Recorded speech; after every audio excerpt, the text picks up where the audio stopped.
For those of you that have not been regularly attending or regularly serving on the Government Relations Committee, today's discussion is really about advocacy and the legislative session. Particularly, we wanted to share with our members the plan for introducing a piece of legislation that would create a pathway for those that are currently working in the solar industry, a pathway that brings them into apprenticeship and training on a path to get an electrical license. And we have some experts that can talk about the need for that and sort of why we're going down that path from solar into electrical. The bill also would define solar work as electrical work. If it's in the NEC code book, it should be classified as electrical, and that is the position that we're taking in this legislation. And then there are some cleanup things with DORA that are also included in the bill. I did send out, it's still in draft form. It has not yet been introduced.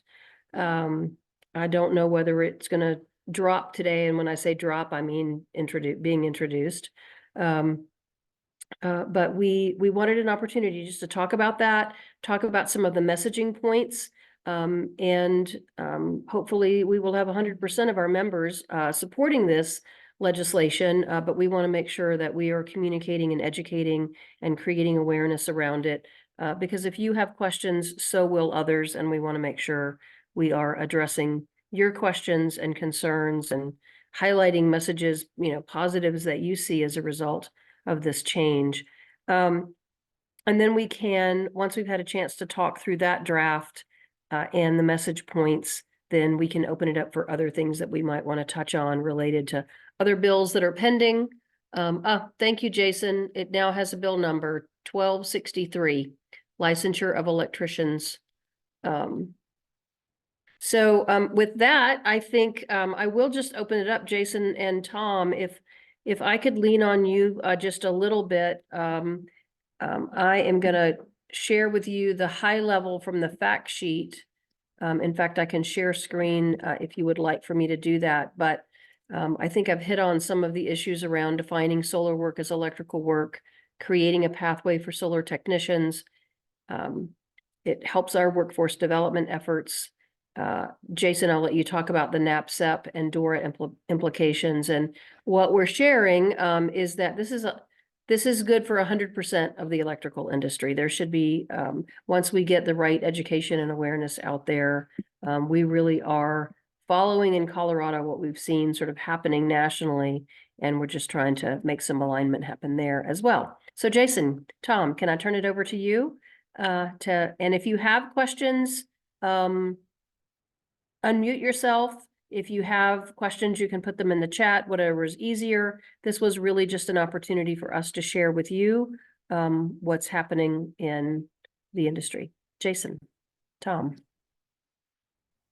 Yeah, I might add, Marilyn, thank you for the introduction and for hosting this today. I might add to it that it also eliminates NABCEP from who's qualified to do solar work, and that's actually a pretty big piece as well. So I think you did say we're redefining electrical work, and it's also eliminating NABCEP over a 5-year time period. So it's trying to create that pathway to transition away from a NABCEP certification and bring all this work under DORA's supervision and all under electrical licensing. So that's an important piece. That's probably going to be the most controversial one for the solar industry. But there's been a lot of smaller contractors in particular that have operated under NABCEP because of a lack of master electricians in the state. And so that's going to be the biggest concern point for the solar industry overall. So it's an important one to recognize. That's where there's some concern on that side of the industry.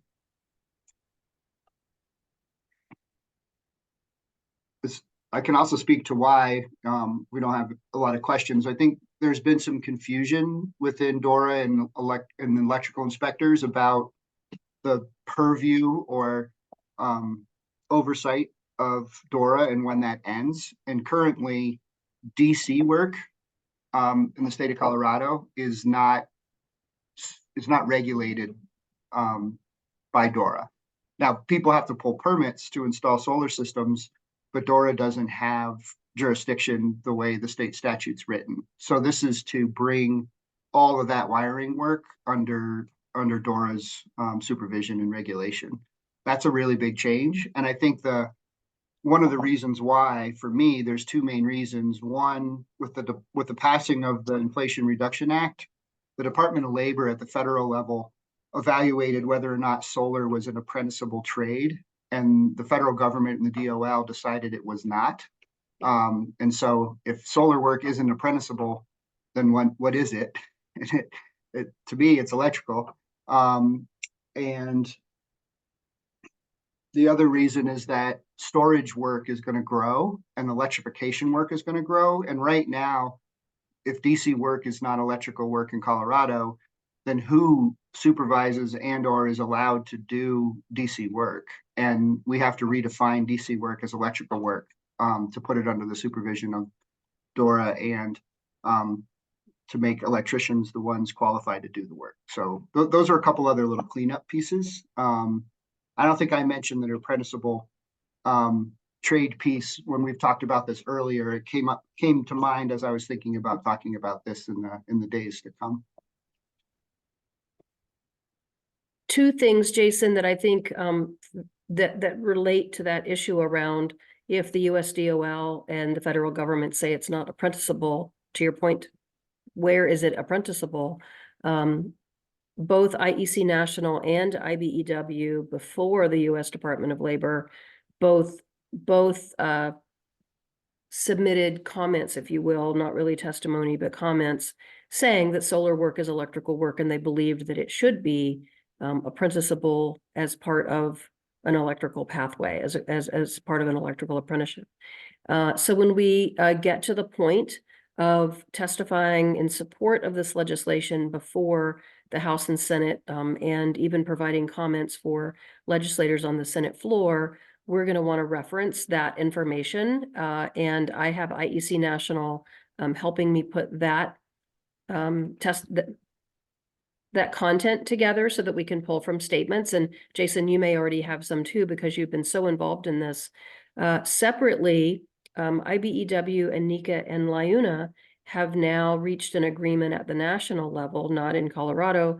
It came from national, that defines the scope of work between the various phases of what happens within electrical work, and we will have that to rely on as well. Should we get any pushback or opposition, we can say both of these things that we are trying to do in Colorado have been addressed at the national level. And, we sort of have statements and opinions already to help support our argument that this is a good thing for the electrical industry in the long run.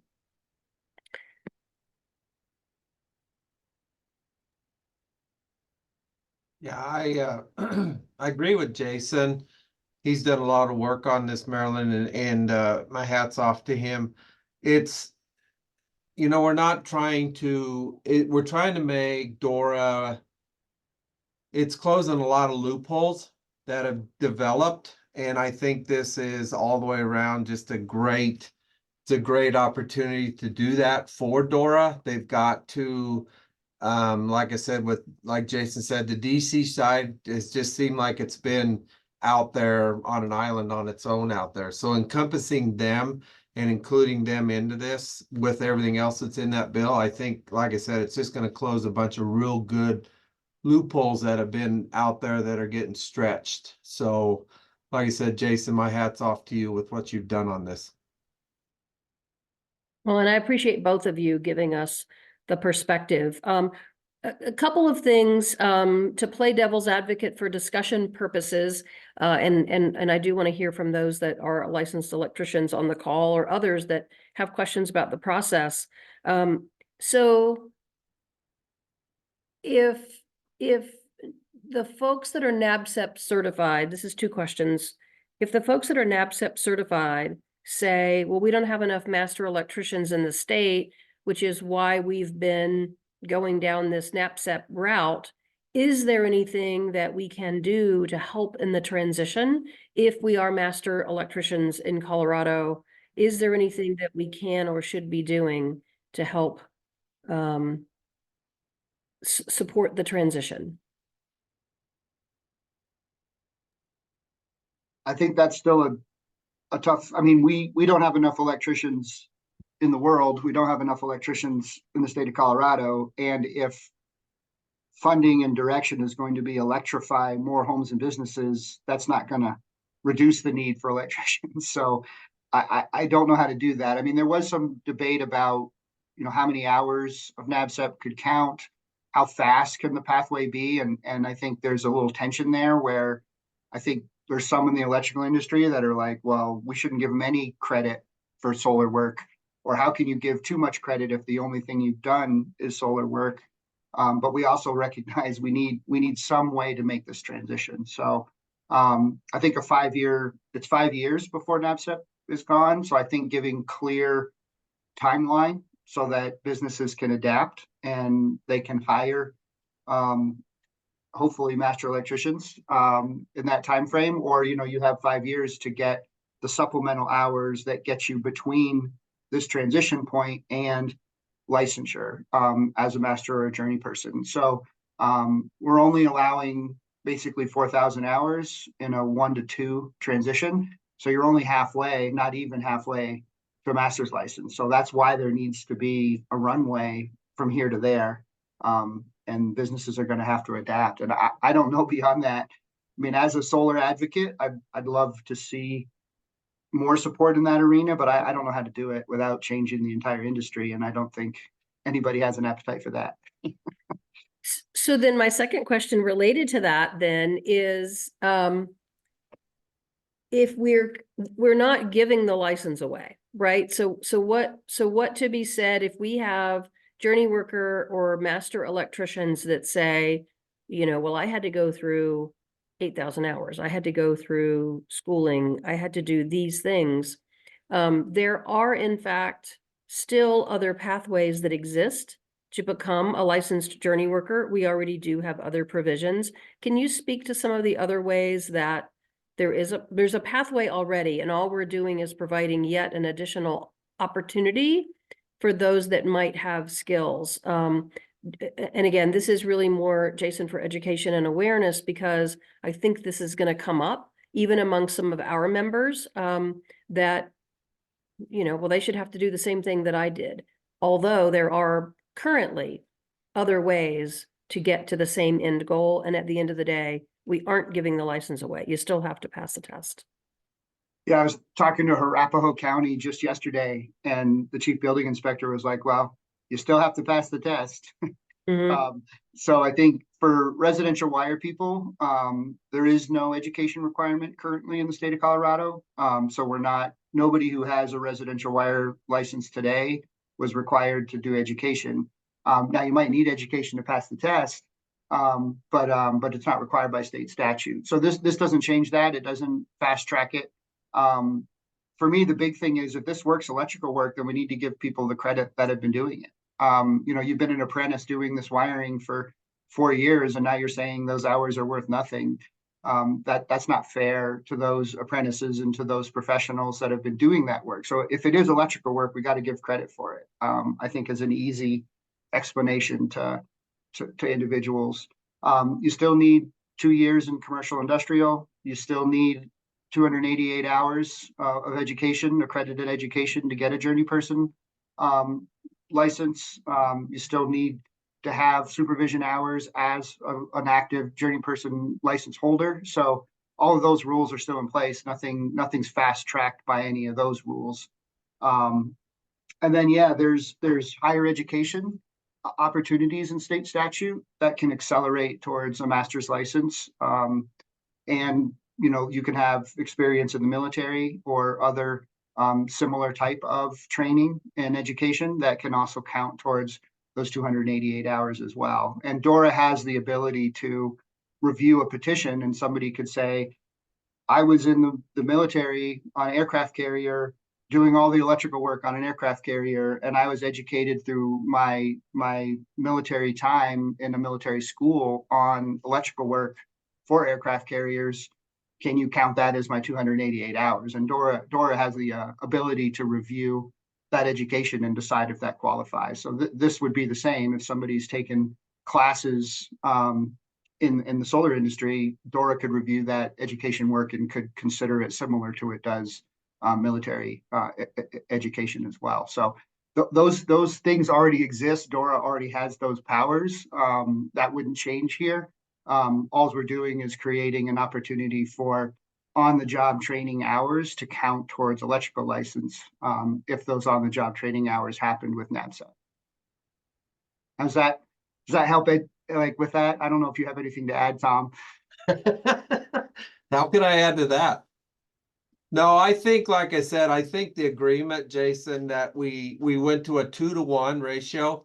For every 2 hours inside solar, 1 hour is going to count. I think that's a great compromise. I know the pushback is going to be, you know, and like I said, it's going to be a research thing too. What little bit I researched into what the solar industry has to do, you know, in order to be there, there is some schooling and some training that happens there. So I think a 2-to-1 ratio is a great compromise.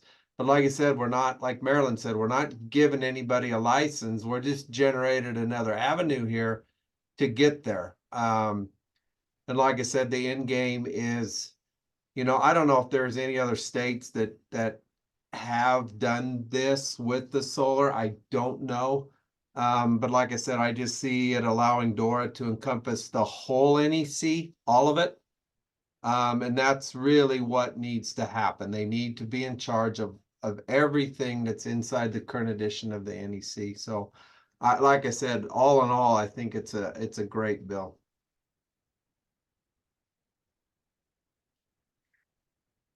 Can I speak to a but- couple other pieces of the bill, if that's okay, not just solar? Yes. So we're also trying to introduce some definition to what we consider a graduation rate. In Colorado right now, with 2 years of education, you qualify to get a journey worker license. But there's requirements for graduation rates. It's just not defined. And we're saying if you've obtained the license, you're graduated. Like you've obtained the thing that you were going to school to get to begin with. So obtaining a license should qualify you as a graduate. So we do try to square that up to help with how we calculate a graduation rate. We also talked about apprenticeship reporting. You know, a lot of times you can hold an active RW, which is a license for certain types of work in Colorado, but you're still required to report. You still might hold an apprenticeship card because you need to have an apprenticeship card if you're going to be working on a commercial project, which a RW license does not qualify you to do. So what hours do you report if you're a RW license holder and you were an apprenticeship holder too? And so so the way we put it in there is only report commercial hours that count towards your journey worker. You don't have to continue to count residential hours that don't help you obtain your next licensure. We Can also you talked screen about share, Jason, can you or Marilyn, can you screen share the bullet points or the bill? Is there any way we can get that put up on the screen? Yes, I'm set up to do that. I'll take care of it. Yeah, I was just looking at the fact sheet is what I was Yep. reading, Marilyn. Can you see my screen? Yep. Yep. And if you will help me navigate, Jason, to where you'd like for me to be, I will do that. Yeah. Scroll down to definition of yeah, right there. I was just about to talk about refined testing requirements, that bottom bullet. Okay. There was also a law passed last year that's requiring apprentices to test every 3 years until they pass, and we just added some additional refinement to that. And right now you have to fail the test 3 times before you can appeal for whatever reason you have. And we're saying you could appeal on the first time you're required to take the test. Why do you have to fail it 3 times? If you have a reason that you're not able to take or pass that test, you should be able to appeal, starting with the first time you have to take it, not the 4th time you have to take it. You know, it Jason, exempts RWs. Sorry to interrupt, but I think on that point, we should really hit that on a diversity and inclusion issue. You know what? Like that should be like as we start to further define testimony, that's something that I think would be relevant because I've even made one of these a safety issue. You know, I've turned something into it's a safety issue. I think Mhm. anything that we can do that brings in safety, diversity and inclusion, opportunity, given what the state is focused on right now, that's going to get people's attention. And I think that need to appeal, if you have a reason to be exempt on some issue, it's not going to go away. You shouldn't be further um, um, ostracized, right? Yeah. By forcing to be tested, forcing to be, Absolutely. And it doesn't say it exempts people. It just says you're allowed to ask for an exemption, which right, like, I don't even understand why you couldn't even be allowed to ask. right, So right. I absolutely think that's a great way to look at it too, Marilyn, from that safety perspective. And exempt RW license holders. You know, there's a lot of people who you've obtained a license, you could be happy with a good career as a licensed residential wire person. Why would that person be required to test for a journey person license if they're happy with their own license? So just clarifying those things. Any questions? I feel like I'm talking a lot, so I'm curious what concerns. Does anybody have concerns that we could just speak to, or we could keep going down the fact sheet if you'd like.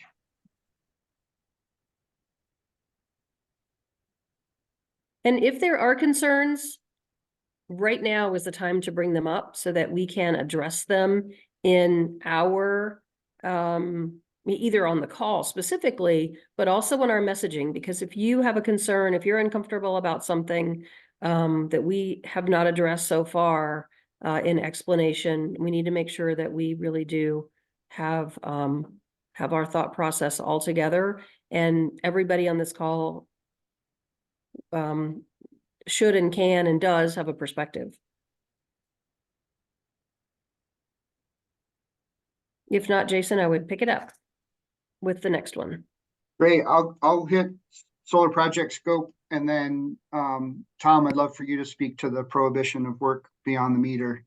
On the solar scope, right now, that agreement that Marilyn spoke to between the IBEW, LIUNA, and it's actually the operators union defining the scope of work. And what we're trying to say is it's in state statute, but it's not clear.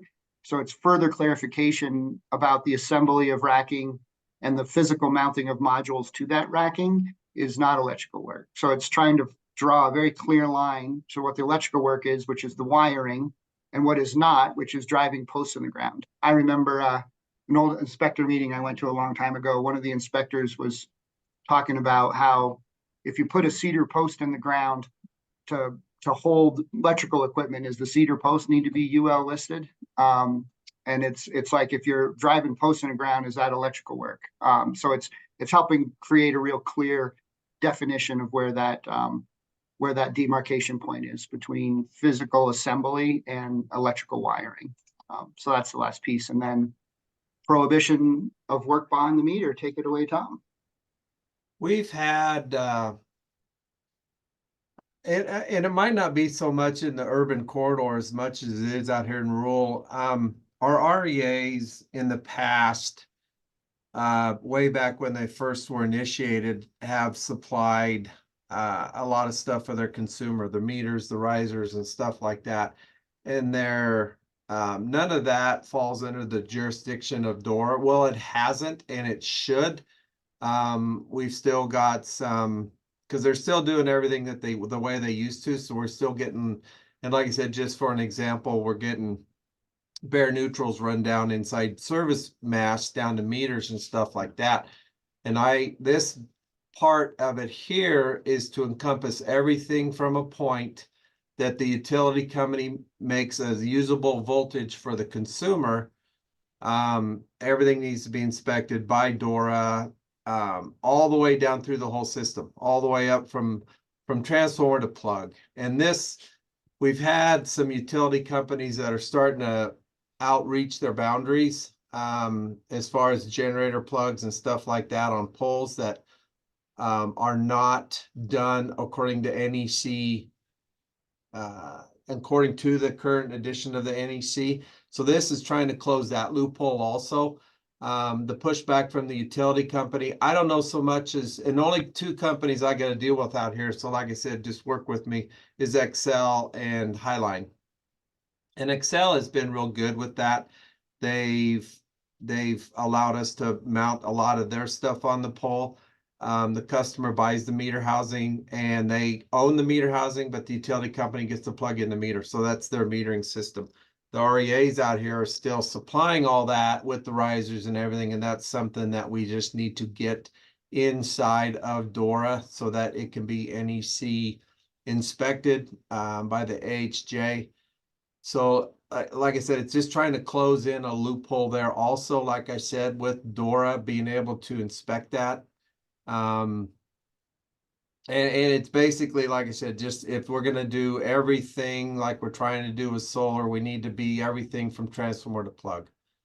So that's, like I said, that's where this section really comes into play, that the electricians in the state of Colorado are certified and tested, and they have the licensing to do this. They need to do it. They just need to do it. It needs to be inside their permit so the AHJ can inspect this. So like I said, I might have went around the block there a little bit, but that's basically what this section was, just to include everything from transformer to plug.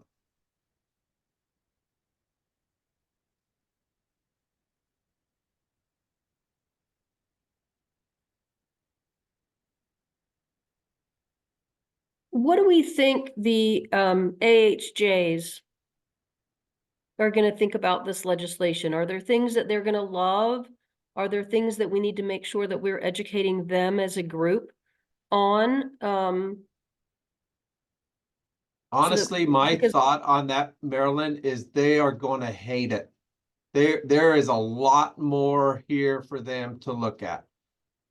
When you go from solar and services and stuff like that, you know what? And I don't know if it's so much up, like I said, in the Front Range, but out here, our guys are spread. Our inspectors are spread very thin. So if it's something that DORA is going to have to look at getting more inspectors out here, I really do see this being a thorn for them, just because their workload is going to increase a lot. But at the same time, the permitting process and the costs of the permits is going to go up. So there's going to be a lot more work for them to look at. So I see it as a, you know, it's twofold. There should be more revenue off of the bigger inspections and more to inspect, but it's a bigger workload. So I don't know if you've heard anything from the inspectors, if they've had any time to look this over. I'd be curious to see what their thought is on this. We haven't yet had a stakeholder meeting with them. I know Paul Lingo was looking for this to come out so that he could share it. And now that it has a bill number, especially, that's, you know, back on us as an organization to make sure that we're sharing and involving stakeholders. And we'll make sure that that happens. If workload weren't a factor, would they be supportive of this from a safety and oversight? Would they agree on the need for the inspection piece? Because isn't that part of the challenge now, that, you know, on the NABCIP side for sure, and maybe to some degree on this, they don't have any authority to do anything if they do have concerns or questions. Oh yes, tenfold. If they can, we've had multiple conversations with the inspectors on stuff that we know is not right, that we know that the utilities have installed, but nothing they can do about it. So I think at a safety standpoint and just a general overall inspection process, I think this is gonna be good. They're gonna be able to encompass everything, which they should have been doing and can do now. So I think I have a slightly different perspective, and it might be a Front Range versus rural Colorado perspective. Currently, all of the work completed for a solar project is inspected by the inspectors, at least in the Front Range. A permit's pulled, work is performed, work is is inspected, and it's on plan sets and reviewed as part of the plan review process today. So that's nothing's different. When the state statute changed, what happened was NAVSEP was inserted as a qualified person. So it's who's qualified to do the work, not the work itself. And I think that got confused. Is the work being regulated by DORA, or who can do the work being regulated by DORA? And those are two different things. DORA both oversees licensure and apprenticeship in the state of Colorado.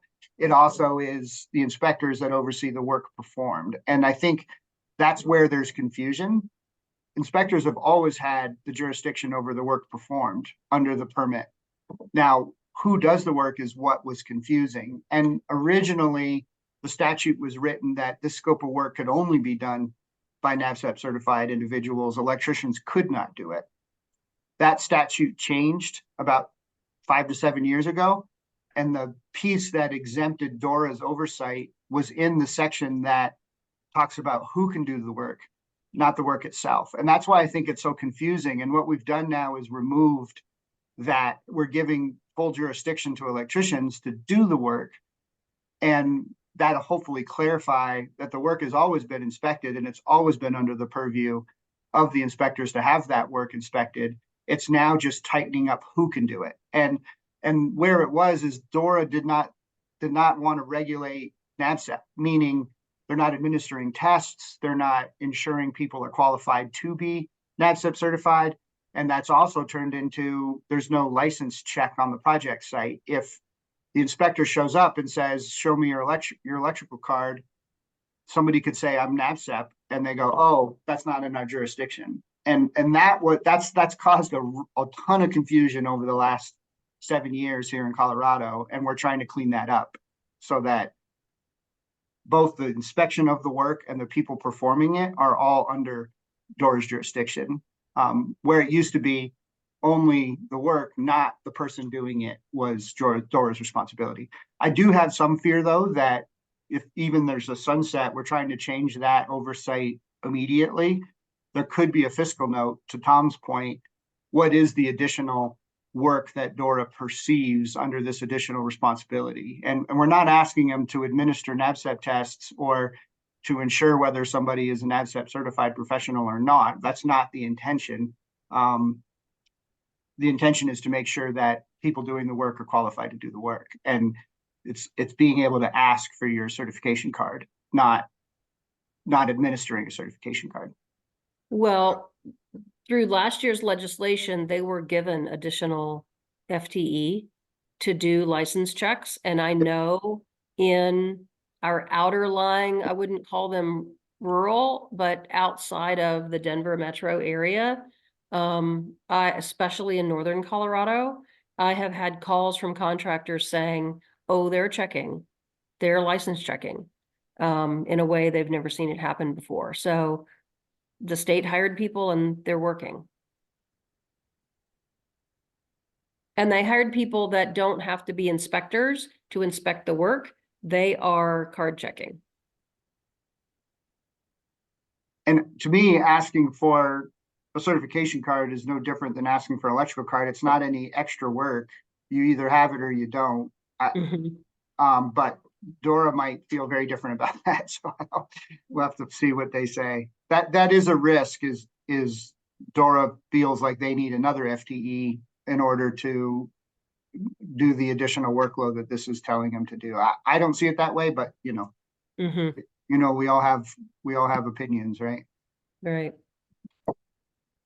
I'm going to go back up to the very top of the summary and the bullet points here. And does anybody have any questions?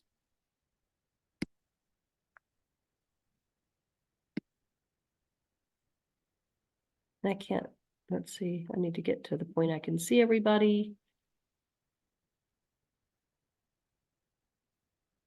Or maybe Jason and Tom, you can see if there's anybody unmuted or. Just us and Brett. All right. I think, Jason, to your point, this will help. You know, the people that are doing solar work, that have been doing it, forever, and if they get an affidavit filled out thinking that they're going to be able to be an electrician and they can't, like I said, it just opens a door for them. And I think that's the huge takeaway from this is the solar industry. It's going to be able to open up a lot of avenues for them to be electricians. And I think that in itself just speaks volume for this.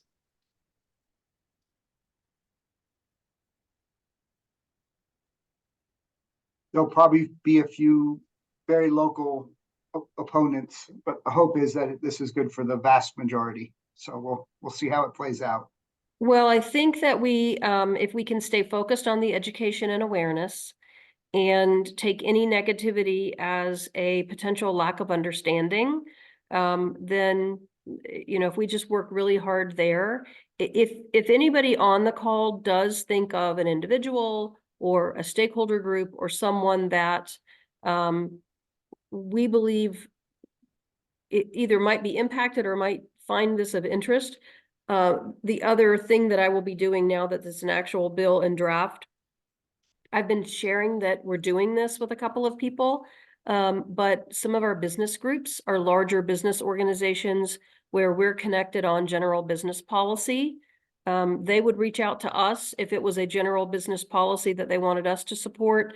This is a general business impact for the electrical industry. So I'll be reaching out to make sure that we are creating awareness.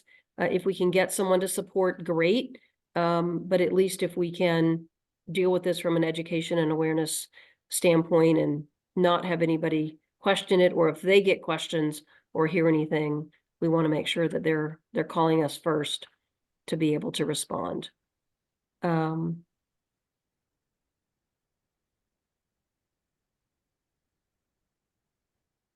Since we have a few minutes before we get to 8:30, we can either let everybody go, or if you have other topics that you'd like to share. Kristen was on the call. I can't tell if Kristen's still on the call with my screen now. I guess I'll stop sharing. Yes, I'm here. Good morning. Good morning. Is there anything that you have that you want to share with us for the good of the order on legal topics or top of mind, or even if you have a perspective on what we're trying to do here? No, I mean, it was great listening to this morning, so I appreciate it. I missed last week, so this was great to listen. No, I was trying to think from the legal perspective, what we're dealing with the most. I think we're just seeing employers kind of wrestling with family right now and how to apply that and how that works. But that's likely a topic for another day. But that's probably the biggest questions that we're getting right now, just based on all the new laws that have gone into effect. That's probably been the one giving everyone the biggest headaches right now.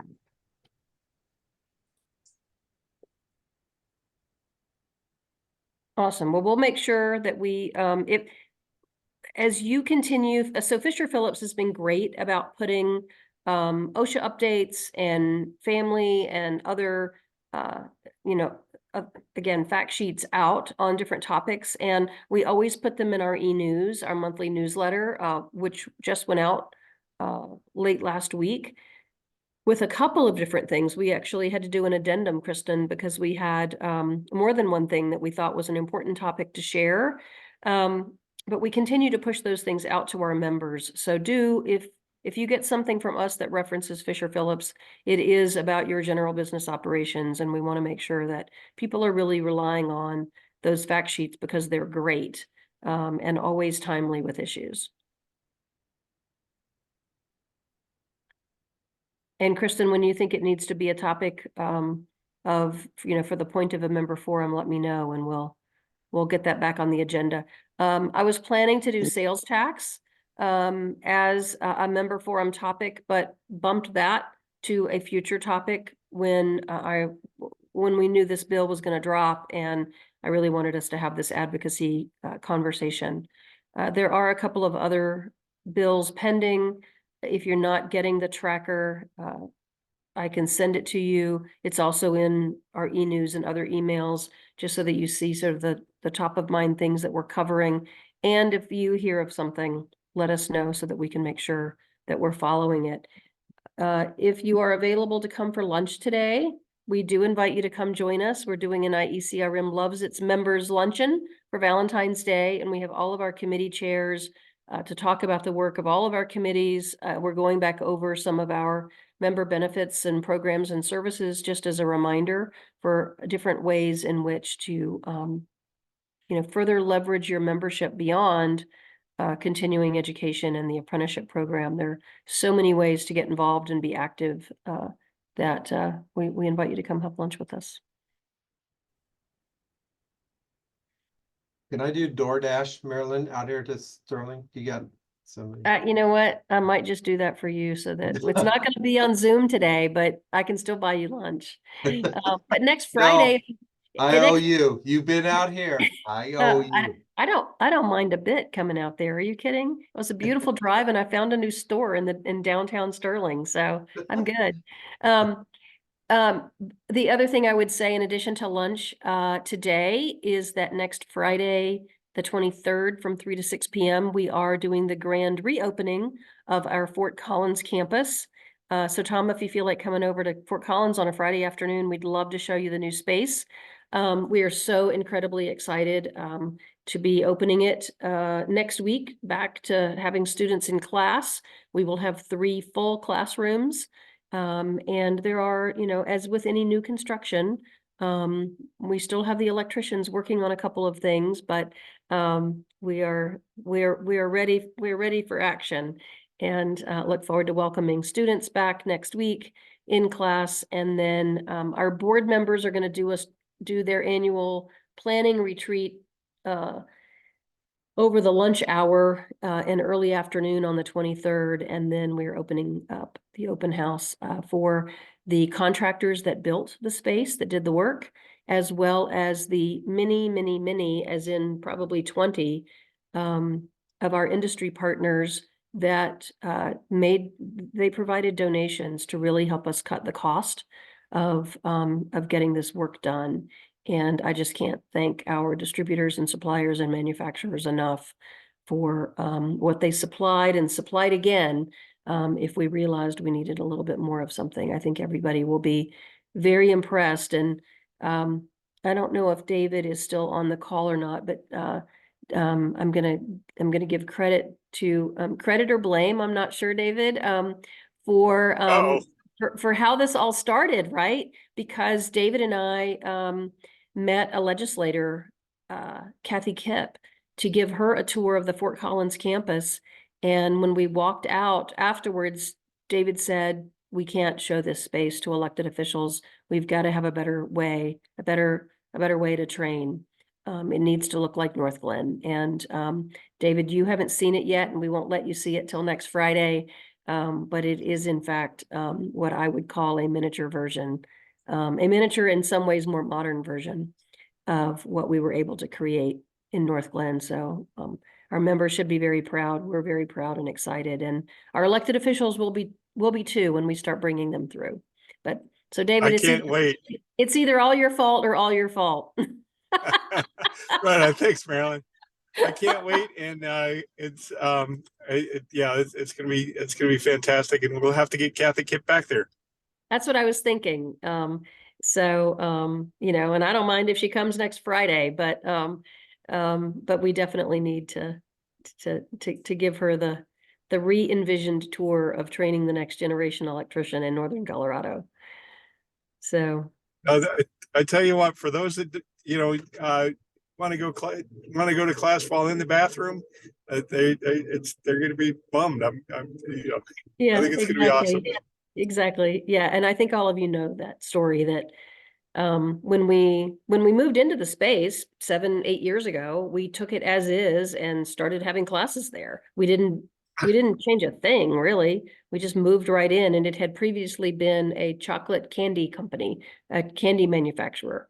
And there was literally a bathroom in the classroom that was wholly, three walls plus the door of the bathroom that opened straight out into the classroom. That no longer exists. So, but All right, the final thing. Marilyn, Go ahead, David. in all seriousness, I can't wait to see the space. It's going to be great. And, thanks very much. I'm going to forward this recording to a couple of folks within my office. Okay, wonderful. And I'd sent a note to Holly about getting it all transcribed so that we can incorporate some of these key messages into words to continue to build out for testimony and for Q&A along the way. Again, this is the more we dialogue about this, the more we're going to learn, the better chance we're going to have of helping people that know nothing about the industry. And we're putting this decision in their hands among the members of the House and Senate. So we need to do everything that we can do to make it simple for them to understand while having them understand the significance and the importance of what we're trying to achieve. So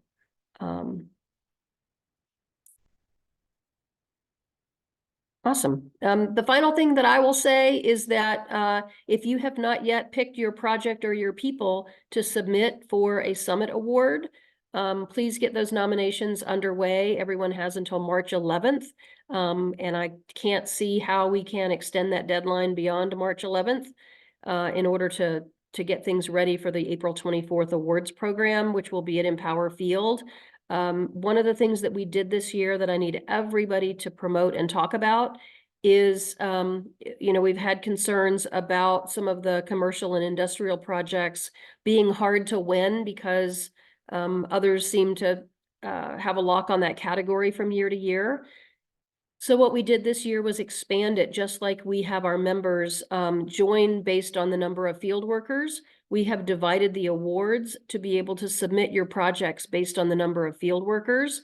So you are competing with your same size competitors, not, a 5-person company competing against a 1,000-person company. So hopefully that will generate more nominations so that we can really recognize the work of our smaller contractors, which represent probably 80% of our overall membership. So we want to make sure that we're being fair and equitable in giving the recognition that is deserved across the entire industry. And I hope to see additional nominations come through. There are some additional things in the energy sector with all the innovation and technology that's taking place. Yeah, we're looking forward to celebrating at Empower Field again this year for all aspects of the industry. On another note too, Marilyn, the meeting that I had a while back with the college out here, they were really open and receptive to being a partner with you on that new technology building. I need to get Mike White's the president up there at the college. I need to get his email to you if you don't have it. But he was really interested in the bills and the programs that are coming available for the apprentices coming through high school to get up into NJC. So he, like I said, it might be worth at least an email to him, but he was really receptive to possibly renting space for you out there so you could take care of the program and run it. So it was a great meeting. We flooded him. I think we flooded him with just information he wasn't ready for. So Well, I appreciate everything you sent me, but like I said, we put him into overload. Gotcha. Well, I'm happy to do a visit out there, and between Holly and I, we will find his email address and reach out. I'll copy you so that you know that it was done, and we'll figure out a way to set up a Zoom call or take a drive. We are, in fact, that's another point for everyone on the call, is that we are working with high schools and community colleges right now on a project that, one, we're trying to get grant funded, but even if we don't get it grant funded, we're trying to figure out how we make systems change and do it anyway, so that we can take so the high school students can go on to, they can get community college credit for the high school construction work they're doing, and then come into our program through the apprenticeship program and graduate with an associate's degree in construction management. So all of that is an in the works activity that is taking place. And Paul Lingo and I are working with a couple of other partner organizations to try to pilot it beginning in January of 2025, with the idea that students that have completed the 4 years of a construction program that's already in place in their high schools, that they could test out of the first semester of first year and start second semester of second year, with an assessment that, you know, qualifies them to be able to do that. But Paul's already done the crosswalk with the curriculum.